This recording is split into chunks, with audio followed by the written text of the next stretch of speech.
Di sini saya mahasiswa dari Suku Muhammadiyah Sampit semester 4. Nama Nur Tiwandari. Saya akan melakukan wawancara dengan salah seorang guru yang mengajar di SMK 1 Sampit, yaitu bernama Ibu Lili Ernawati yang mengajar matematika. Baiklah, saya akan memulai untuk wawancaranya. Baik Ibu. Jadi pertanyaan yang pertama, apa yang Anda ketahui tentang etika profesi keguruan? Kalau etika itu berarti sama dengan kode etik, berarti tata cara, cara bersikap, cara bagaimana kita memperlakukan siswa baik pada waktu kita mengajar ataupun di luar pembelajaran, berarti bisa di dalam kelas ataupun di lingkungan sekolah. Baiklah. Di pertanyaan kedua, bagaimana menerapkan atau menjalankan kode etik guru dalam proses mengajar?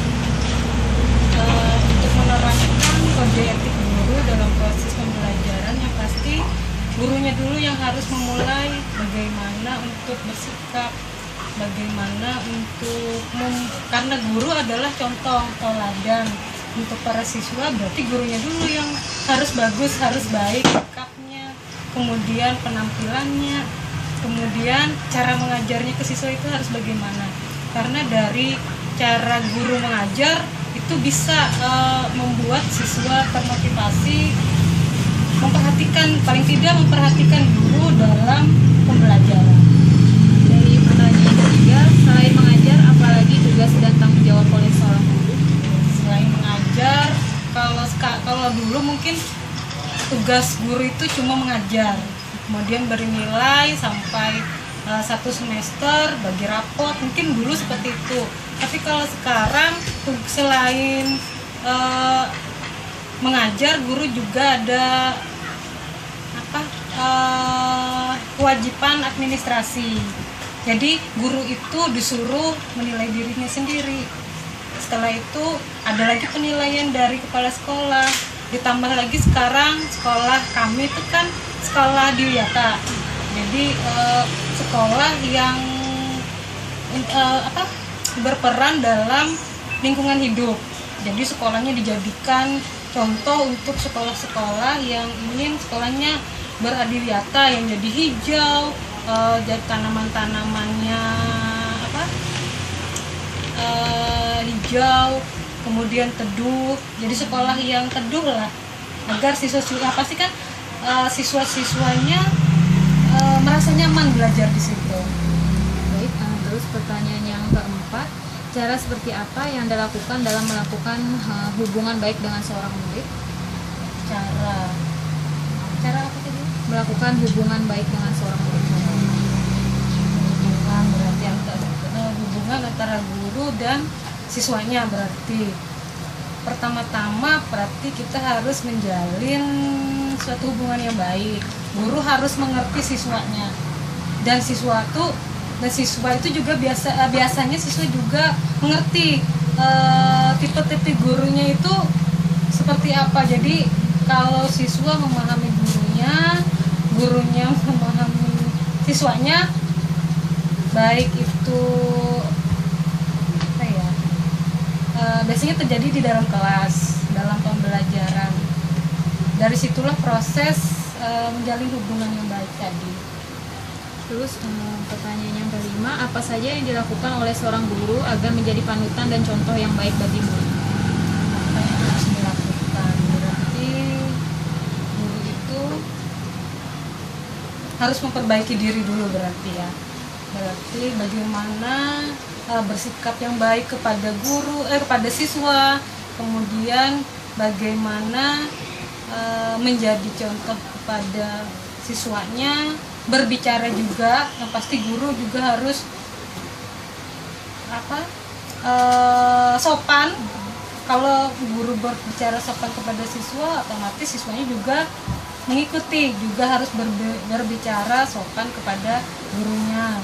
Kemudian guru harus yang penting juga itu, guru itu harus tepat waktu. Bagaimana siswanya akan disiplin kalau gurunya tidak disiplin, berarti memberikan contoh pada siswa. Terus pertanyaan yang keenam, bagaimana sikap guru menjadi seorang pendidik yang baik? untuk menjadi seorang pendidik yang baik, walaupun seorang guru itu sebenarnya sudah ada sekolahnya ya, tetap saja seorang guru itu juga harus belajar, karena keilmuan itu kan selalu berkembang.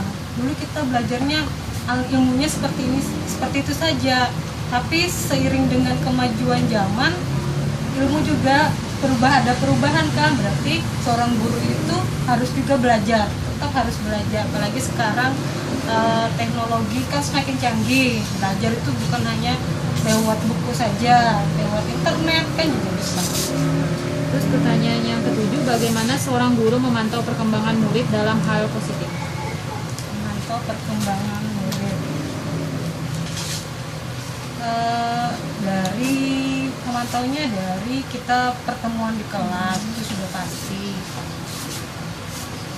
Kemudian dari tingkah laku siswa setiap hari kita bertemu tatap muka, kita bisa memantau dari situ.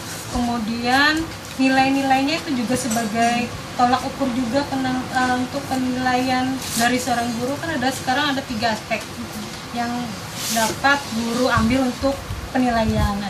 Ada dari sikapnya, kemudian keterampilan, dan pengetahuan. Jadi ada 3 aspek itu untuk menilai siswa, bagaimana perkembangan seorang siswa.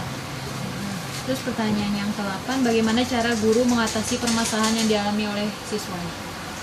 Permasalahan siswa itu ada sebagian siswa itu yang jujur dengan gurunya. Kalau ada masalah ini biasanya terjadi itu antara siswa dengan wali kelas. Nah biasanya mereka bisa curhat, tapi kalau dengan guru yang biasa aja, kalau ada pak-paknya aja yang masuk itu biasanya kurang. Tapi kalau di sekolah itu kan ada BP. Nah biasanya mereka kalau ada masalah itu biasanya curhatnya ke BP, minta untuk solusi pemecahan masalahnya juga biasanya ke BP. Biasanya lebih ke BP lah kalau ada masalah. Terus pertanyaan yang ke-9, apa saja personalisme dan loyalitas seorang guru dalam tugasnya sebagai tenaga pengajar? Ya kalau kita awalnya karena memang ingin menjadi guru, berarti kita kan harus sadar kalau kewajiban seorang guru itu kan selain mengajar juga menciptakan manusia-manusia yang punya keahlian. Apalagi kami SMK itu kan harusnya yang tujuan utamanya itu kan siswa yang punya keahlian karena sekolah kejuruan. Pertanyaan yang ke-10, apa saja sanksi seorang guru yang melanggar kode etik? Sanksi itu kalau dari sekolah biasanya kalau sesama guru teguran dulu, setelah misalnya ditegur secara lisan itu masih saja biasanya ada surat teguran dari kepala sekolah dulu. Setelah itu kalau memang tetap masih melanggar, itu baru surat tegurannya dari dinas pendidikan. Baik,